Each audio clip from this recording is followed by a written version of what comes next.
Hello class 10th students, जैसा कि कल हमने पढ़ा था जेंडर, रिलीजन एंड कास्ट के बारे में।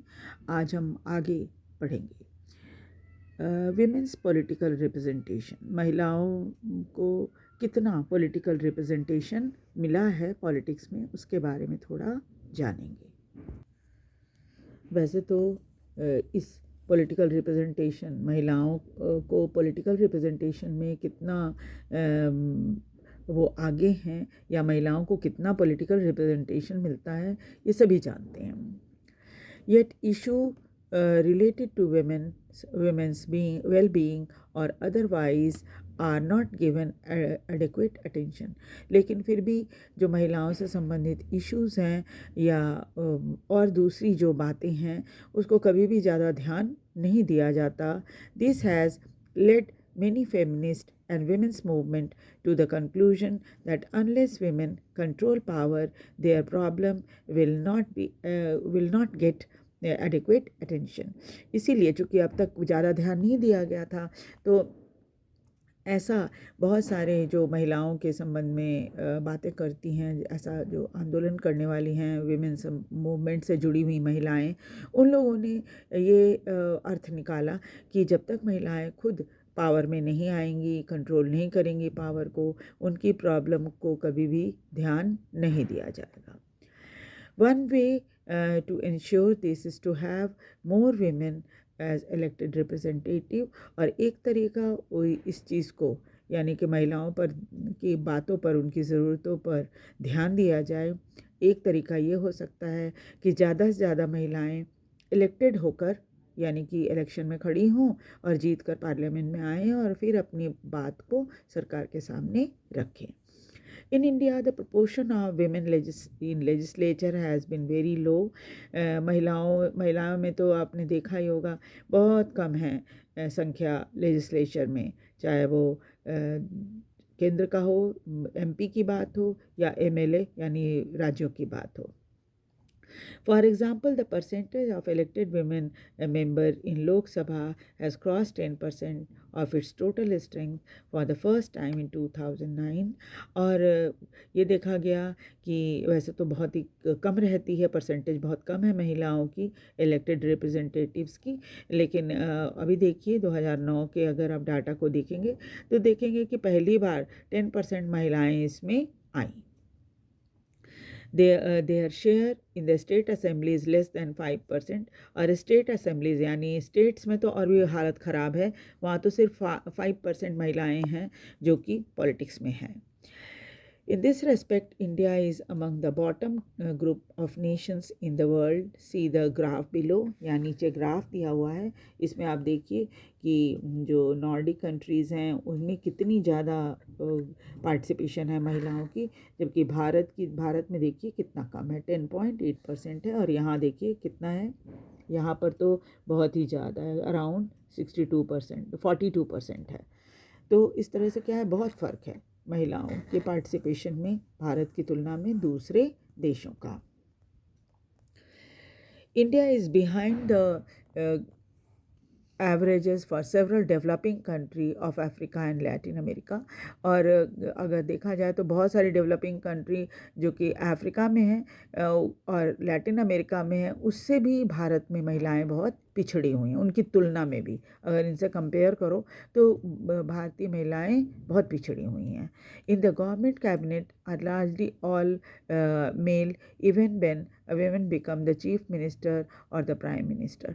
और ये भी देखा गया है कि सरकार में अगर कैबिनेट जो है उसमें ज़्यादातर पुरुष होते हैं, हालांकि कई बार महिलाएं जो हैं वो चीफ मिनिस्टर या प्राइम मिनिस्टर ज़रूर होती हैं, जैसे इंदिरा गांधी थी, तो उनके जो कैबिनेट थी उसमें इक्का दुक्का ही महिलाएं होती थी, ज़्यादातर पुरुष ही होते थे।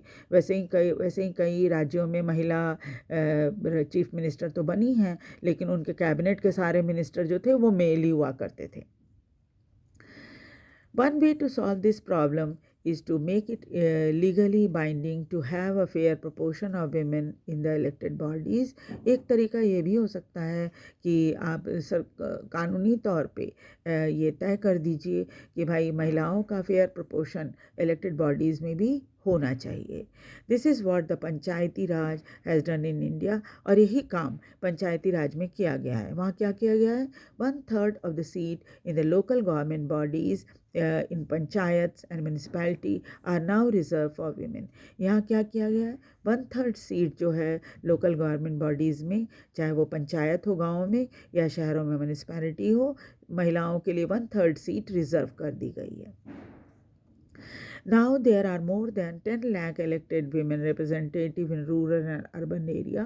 और इसका नतीजा ये हुआ है कि आज करीब 10 लाख इलेक्टेड महिला रिप्रेजेंटेटिव रूरल और अर्बन एरिया की लोकल बॉडीज़ में हैं। Women's organization and activists have been demanding a similar reservation of at least 1/3 of the seat in Lok Sabha and State Assembly for women।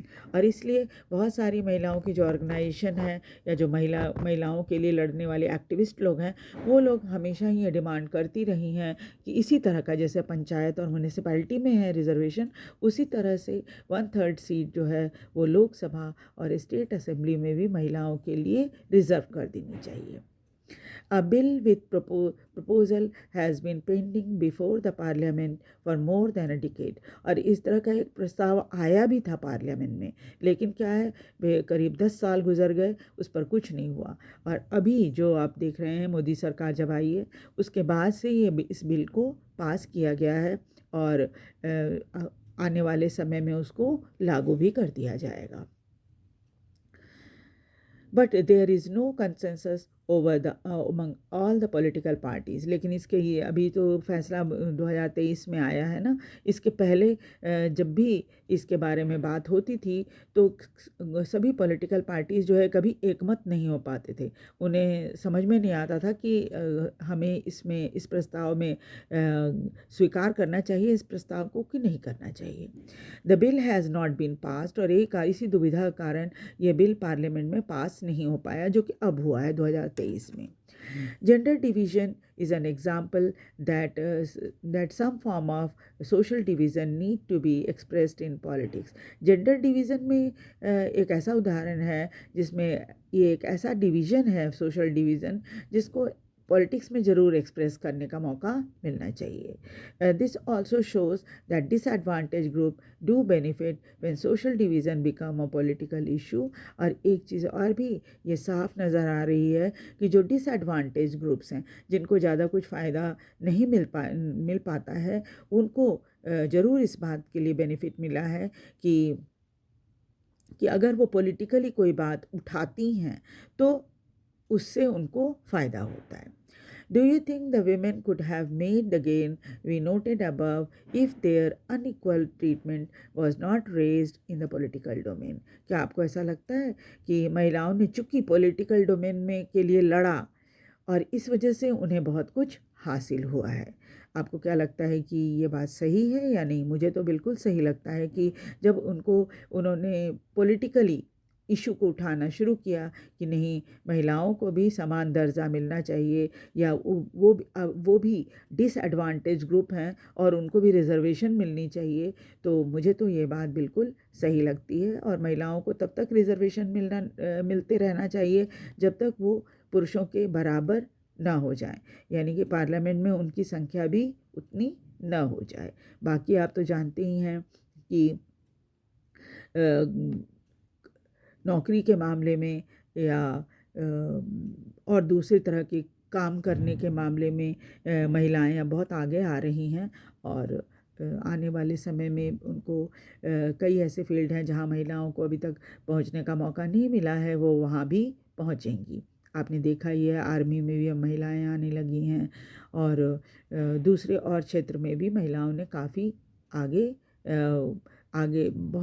काफ़ी आगे आई हैं महिलाएं भी। तो अगर उनको आगे मौके मिलेंगे तो वो ज़रूर आगे बढ़ने की कोशिश करेंगी। ठीक है।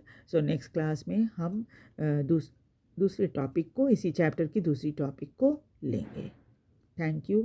कृपा करके इसको लाइक और सब्सक्राइब इस वीडियो को ज़रूर करें, इससे मोटिवेशन बना रहता है। Thank you.